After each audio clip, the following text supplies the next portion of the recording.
What if I told you there exists a land so high, so isolated, that it feels closer to the sky than the earth? A place where oxygen is scarce, temperatures drop below freezing, and yet millions of people have lived there for centuries. This is Tibet, often called the roof of the world. But Tibet is not just a place of mountains. It is a land of mystery, spirituality, political conflict, and survival against nature itself. Tibet lies on the Tibetan Plateau, the highest plateau on Earth. Its average elevation? Over 4,500 meters above sea level. To put that into perspective, that's higher than most mountains in many countries. This extreme altitude creates a brutal environment. Oxygen levels are about 40% lower. Temperatures can drop below -20 degrees Celsius. Strong winds and dry air dominate the region.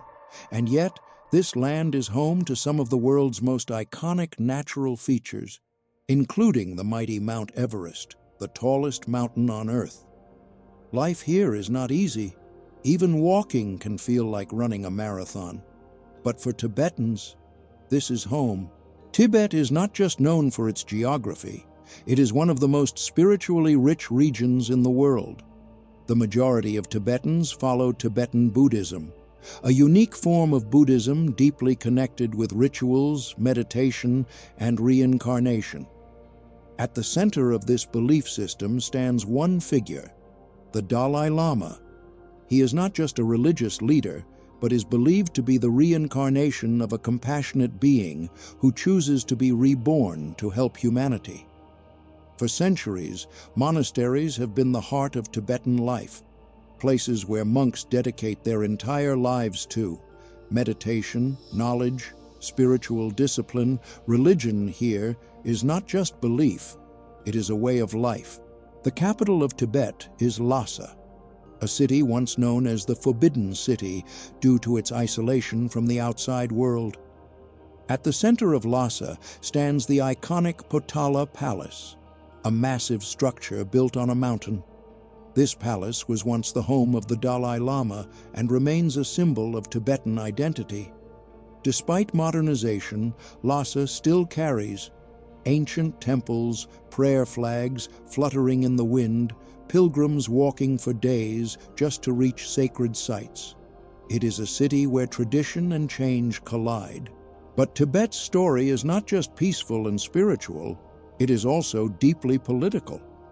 In 1950, China sent its military into Tibet, claiming it as part of its territory.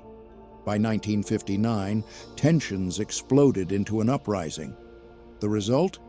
Thousands of Tibetans were killed, and the Dalai Lama fled to India, where he still lives today in exile.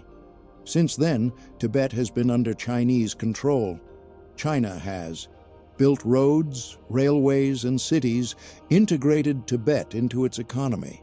But many Tibetans claim loss of cultural identity, restrictions on religious freedom.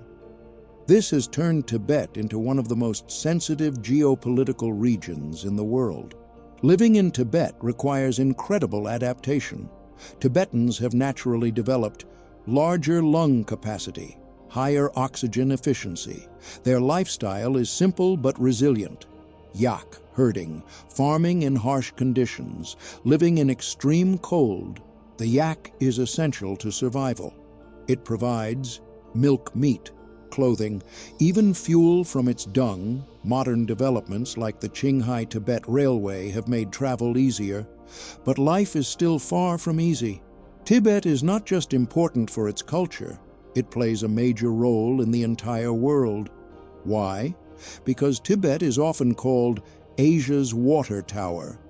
Many of Asia's largest rivers originate here: Brahmaputra, Indus, Yangtze.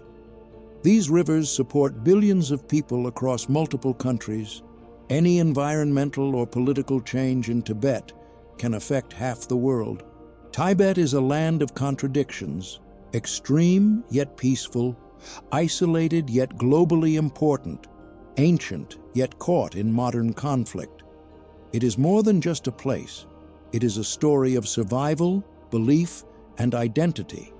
And perhaps the biggest question remains: will Tibet's unique culture survive the pressures of the modern world?